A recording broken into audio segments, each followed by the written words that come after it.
Aku. Dek, masuk dek. Kain ada. Hei! Lagu ni kamu layak customer. Pokalo? Pokal apa mengat tesi minyak ke ni? Si minyak. Ni kedai ada nama. Mengat kedai RM2 ke? Hei! Dek, tengok dek. Kain ada, baju ada. Keceknya kecek banyak. Mari kau bukan jual ikan. Sebagai pekerja, disiplin, senyum kita nak. Suka boleh senyum sampai ke telinga. Biar putus telinga tak apa.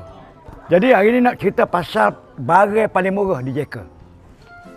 Kalau orang mari, jangan sengih-sengih. Jangan sengih. Ni.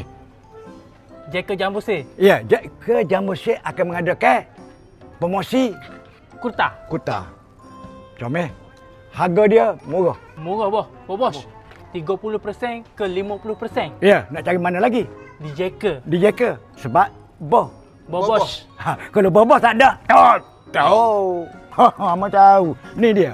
Ada Jeka Jambuse. pada hari Sepenuh Hari Merdeka. Jumaat 1 Ahad 29, 30, 31 Ogos. betul.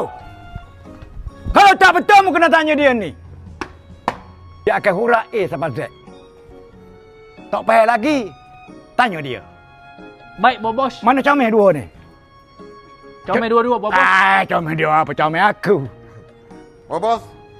Ni ada 4 beranak ni siapa dia? Ni. Bos. Ni nak kenal bagai 4 beranak. Baik bos. Bagai 4 beranak lagu mana apa? Dia pakai Warna serupa. warna serupa, sejoli. Jadi, daripada skala, Terima kasih bos. so lagi. 4 ni semua ada.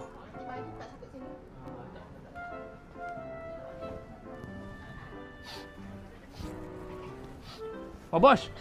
Nak gimana bos? Dan ni, nampak? Nampak bos? Nampak. Bila nampak dia, mu kena royak dengan cara jimat-cemak, kecek halus. Ada beradak sampai satu. Sebab dengan cerita, dia bawa lori dia nak beli kain.